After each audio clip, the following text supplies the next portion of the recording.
Comment être remarquable? Salut à toi, cher proactif rêveur. Est-ce que tu as envie de te faire plus remarquer? Est-ce que tu as envie que ton travail, que ton énergie, que ta personne soit plus vue par les autres? Que ton travail donne des résultats? Que ton efficacité soit approuvée? Eh bien, c'est ce que j'ai envie de te parler dans cette vidéo aujourd'hui, comment être remarquable. Et pour commencer ce sujet, j'aimerais parler déjà d'une différence que je fais, qui est entre être remarquable et vouloir se faire remarquer. Je sais, ça paraît la même chose. Tu es en train de te dire, mais il me parle de la même chose. Mais il y a une différence pour moi qui est subtile, mais pas des moindres. Différence qui est pour moi importante.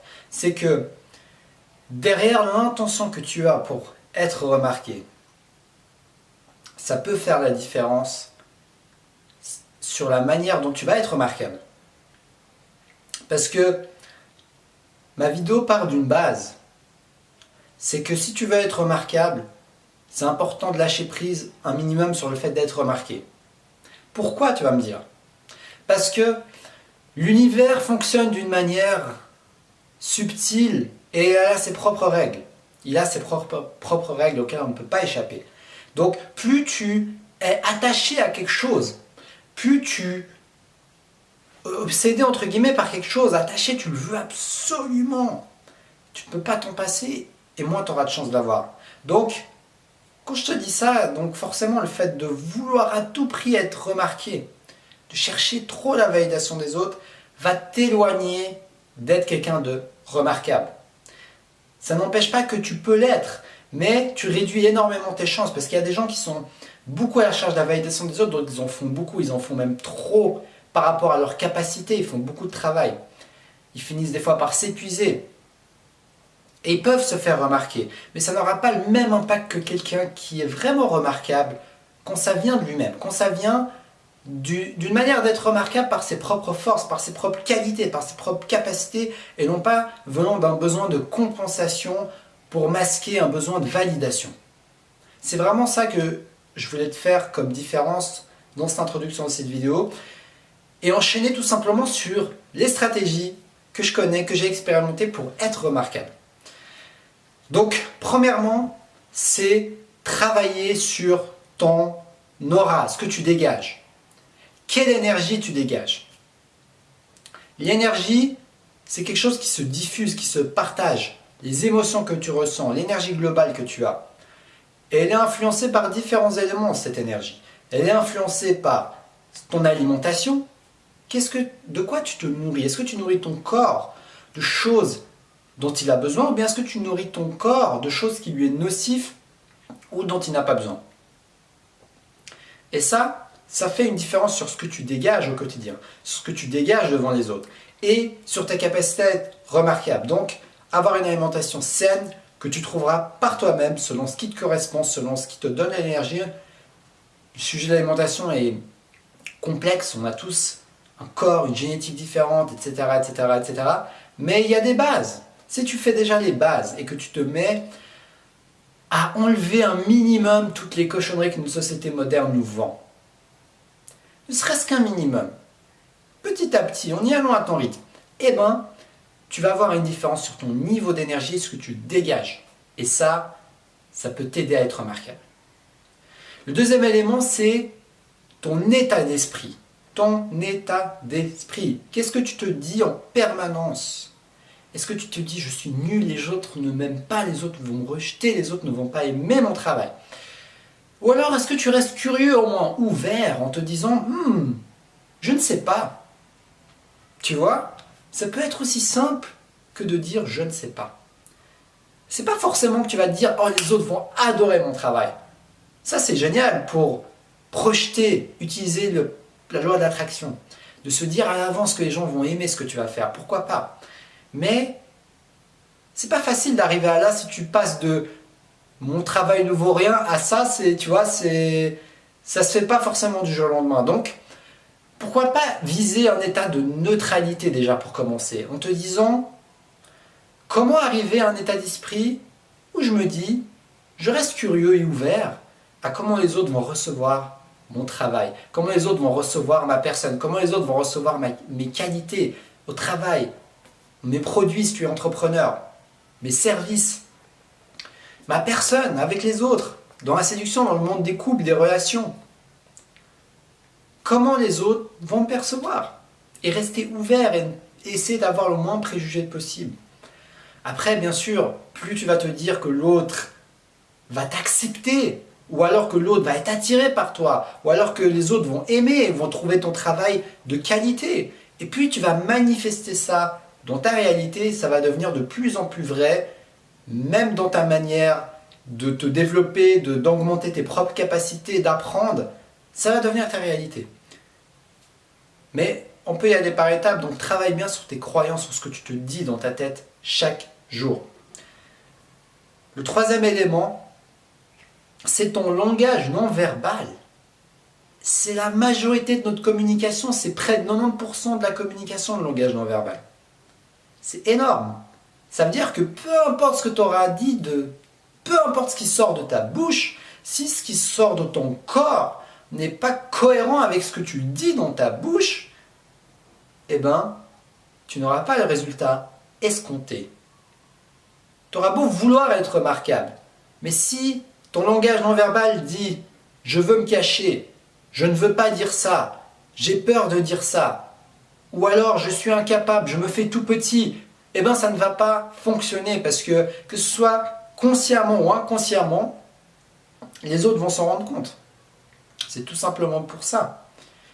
On s'en rend compte parce que c'est quelque chose qui va tellement vite, c'est très subtil dans les détails le langage non verbal, c'est chaque mimique, chaque chose, et le but c'est pas de tout contrôler, mais de te demander qu'est-ce que tu peux changer, peut-être que tu peux te tenir plus droit, peut-être que tu peux prendre l'habitude d'inspirer, d'expirer sur 5 ou 6 secondes pour apaiser ton langage non verbal, pour avoir un langage non verbal beaucoup plus serein, qui est beaucoup plus propice à montrer tes qualités, tes capacités qui vont t'aider à être remarquable plutôt que d'être toujours sous stress, sous pression. Donc la relaxation, la respiration, changer consciemment ton langage non verbal. Il y a plein d'outils, il y a PNL, si tu ne connais pas. C'est un moyen de changer l'image. Tu changes des perceptions, des croyances dans ton esprit grâce à PNL. C'est tout un sujet dont je ne maîtrise pas tout à fait, mais en tout cas, tu peux t'informer là-dessus si ça t'intéresse. Enfin bref, ne sous-estime pas ce que ton corps dégage. Le corps ne ment pas. Le corps ne ment pas. Tu peux mentir avec ta bouche, mais ton corps, il va te dire la vérité. Ton corps, il va exprimer ce que tu ne veux pas accepter ou ce que tu caches. Peut-être quelque chose de ta conscience, mais tu le caches. Ou alors que tu n'en as même pas conscience, mais ton corps va quand même l'exprimer. Donc ne sous-estime pas cette composante qui est ton corps. Comment être remarquable? C'est en donnant, en apportant de la valeur aux autres. Ne sous-estime pas cette étape. Comment veux-tu être remarqué, être pris pour quelqu'un de qualité si tu ne passes pas par l'étape de donner, d'apporter quelque chose, que ce soit par ta présence, que ce soit par tes compétences, que ce soit par tes conseils, que ce soit par ton empathie, ton écoute envers les autres. On a tous un trésor en soi. On peut tous apporter quelque chose aux autres, à l'humanité, à nos amis, à nos enfants, à nos proches, à toutes les personnes qui croisent notre chemin dans notre vie. On peut toujours leur apporter un petit quelque chose, ne serait-ce qu'un sourire. Ne serait-ce qu'un petit sourire. Mais des fois on oublie. Des fois on oublie. C'est ce qui se passe. Des fois on est dans notre quotidien. On se dit, mais pourquoi je n'arrive pas à atteindre les résultats que je veux avoir? Pourquoi je n'arrive pas? Pourquoi les gens ne remarquent pas mon travail? Pourquoi les gens ne remarquent pas mes compétences? Pourquoi mon travail n'est pas accepté, ne trouve pas preneur? Mais qu'est-ce que tu donnes avant de vouloir prendre? Voilà, cette simple question. Qu'est-ce que tu donnes avant de vouloir prendre? Qu'est-ce que tu donnes? Et que veux-tu donner? Qu'est-ce que tu as envie de donner au monde? Tu as envie de donner de l'inspiration, tu as envie de donner de l'écoute, tu as envie de donner de la santé, tu as envie de donner de la discipline, tu as envie de donner du sport, du mouvement.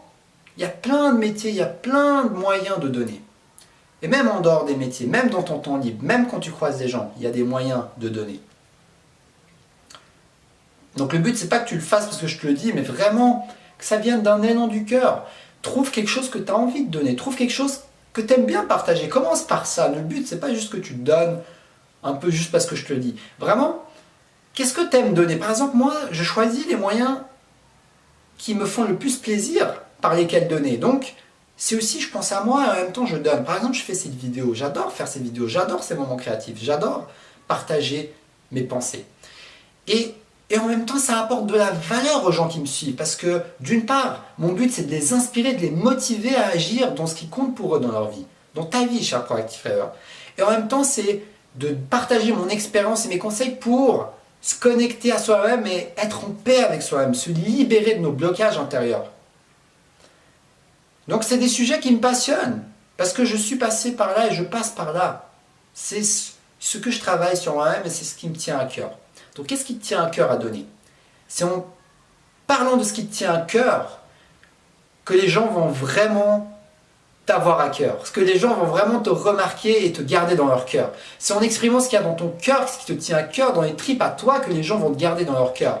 Donc, n'essaie pas d'apprendre par cœur les choses, mais plutôt écoute ton cœur et agis avec ton cœur.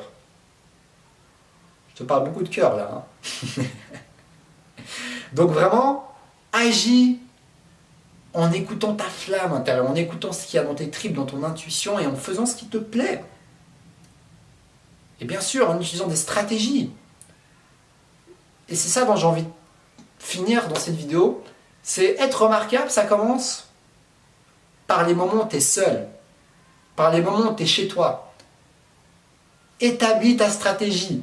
Écris un journal. Et demande-toi comment mon travail peut être plus remarqué. Comment je peux être plus remarqué. Comment mes services peuvent être plus remarqués. Comment? Tout simplement, pose-toi la question, comment?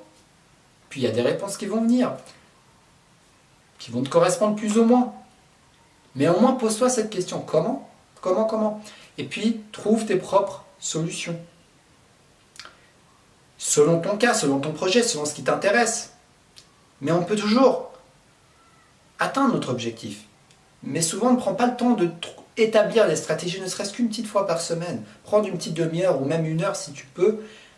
Et vraiment décrire comment, voilà, prendre le temps. Parce que si tu ne prends pas le temps de réfléchir un minimum, eh ben, tu diminues tes chances d'utiliser des solutions créatrices et créatives.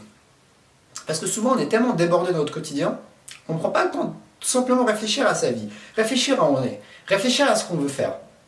Et si tu n'as pas le temps d'écrire, c'est ce que je vais tester prochainement, fais-toi un enregistrement vocal pendant que tu marches, pendant que tu vas au boulot, pendant que tu vas chercher les enfants. Enregistre-toi. Ça peut te faire gagner du temps. Et tu vas pouvoir établir des stratégies qui vont t'aider à être remarquable. Parce que tu as pris le temps d'y réfléchir pour pouvoir l'appliquer. Donc voilà, c'était ma vidéo sur comment être remarquable. Je t'ai donné 5 clés. La première clé que je t'ai donnée, c'est travail sur ce qui se passe à l'intérieur, sur ce que tu dégages par rapport à tes croyances et ce qu'il y a dans ton esprit. En fait, ça c'était le deuxième, mais c'est pas grave. Le premier élément, c'est l'alimentation. Tu es ce que tu manges. Le troisième élément, c'est ton langage non verbal. Il joue un rôle important dans ta capacité à être remarquable. Le quatrième élément, c'est donne. C'est en donnant de la valeur que tu vas te faire remarquer. Et le cinquième élément, c'est prends le temps d'établir ta stratégie. Prends le temps de réfléchir. Prends le temps d'écrire. Et trouve tes propres solutions créatrices qui vont résonner avec ton cœur et le cœur des autres. Voilà, cher Proactive Rêveur, c'est tout pour la vidéo d'aujourd'hui. Je te souhaite une très belle fin de journée. N'hésite pas à liker, à t'abonner et à partager cette vidéo si elle te parle dans ton cœur. Et je te remercie de me suivre. J'ai un très grand plaisir à partager avec toi ces petites vidéos. Voilà. Donc si tu as envie d'une séance de coaching avec moi par Skype, offerte, profites-en tant que ça dure, tant que je les offre. C'est dans la description de la vidéo. Donc voilà, cher Proactive Rêveur. Dis-moi ce que tu en penses dans les commentaires et je te dis à demain pour une prochaine vidéo. Et surtout, reste connecté à ta flamme intérieure.